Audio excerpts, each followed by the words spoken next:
بسم اللہ الرحمن الرحیم۔ السلام علیکم ورحمۃ اللہ وبرکاتہ۔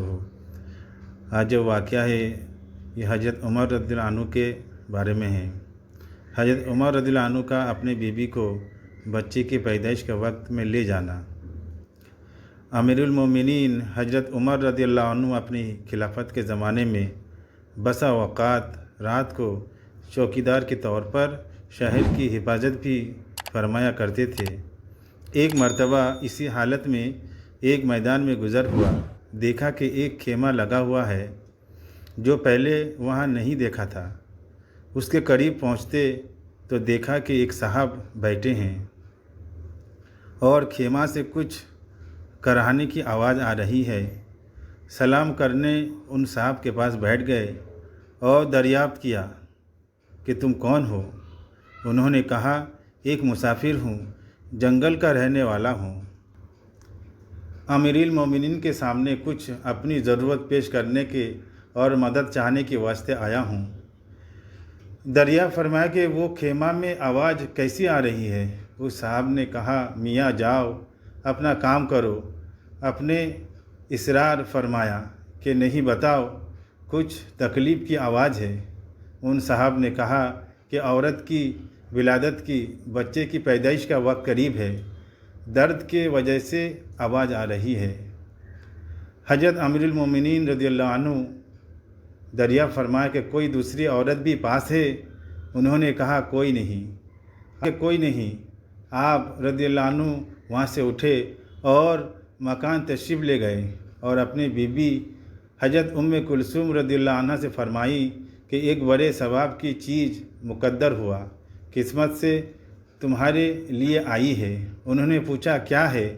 آپ نے فرمایا ایک گاؤں کی رہنے والی بیچاری تنہا ہے، اس کو درد ذیل ہو رہی ہے۔ انہوں نے ارشاد فرمایا ہاں، تمہارے صلاح مشورہ دو تو میں تیار ہوں۔ اور کیوں نہ تیار ہوتی، یہ بھی آخر حضرت سیدہ فاطمہ رضی اللہ عنہ کے صاحبزادی تھے۔ حضرت عمر رضی اللہ عنہ نے فرمایا کہ ولادت کے وقت جن چیزوں کا ضرورت پڑتی ہو، تیل، گڑ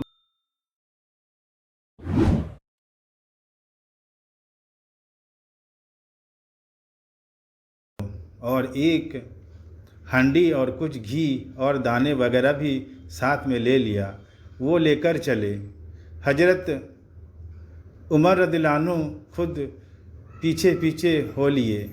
وہاں پہنچنے کے بعد حضرت ام کلثوم رضی اللہ عنہ خیمے میں چلی گئی اور اپنے آگ جلا کر ان ہانڈیز میں دانے ابالے، گھی ڈالے، اتنے میں ولادت سے فارغ ہو گئی۔ اندر سے حضرت ام کلثوم رضی اللہ عنہ امیر المومنین کا لفظ ان صاحب کے کان میں پڑتے ہی وہ کھڑے ہو گئے اور گھبرا گئے۔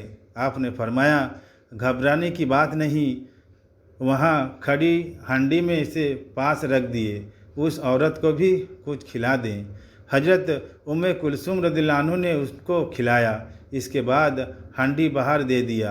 حضرت عمر رضی اللہ عنہ نے ان بدو سے، عرب کے دیہاتی سے کہا کہ لو تم بھی کھاؤ، رات بھر تمہاری جاگنے میں گزر جائے گی۔ اس کے بعد اہلیہ کو ساتھ لے کر تشریف لے آئے اور ان صاحب سے دریافت کیا کل آنا، تمہارے لیے انتظام کر دیا جائے گا۔ ہمارے زمانے کا کوئی بادشاہ یا رئیس نہیں، کوئی معمولی حیثیت والا مالدار بھی ایسا جو غریب کی ضرورت میں مسافر کی مدد کے واسطے اس طرح بیوی کو رات کو جنگل میں لے جائے اور خود اپنے آپ دار کو چھوڑیے کوئی دیندار بھی ایسا کرتا ہے۔ سوچنا چاہیے کہ جن کے نام لیوا ہے اور ان جیسے برکات کی ہر بات میں امید رکھتے ہیں، کوئی کام بھی ہم ان جیسے کر لے تو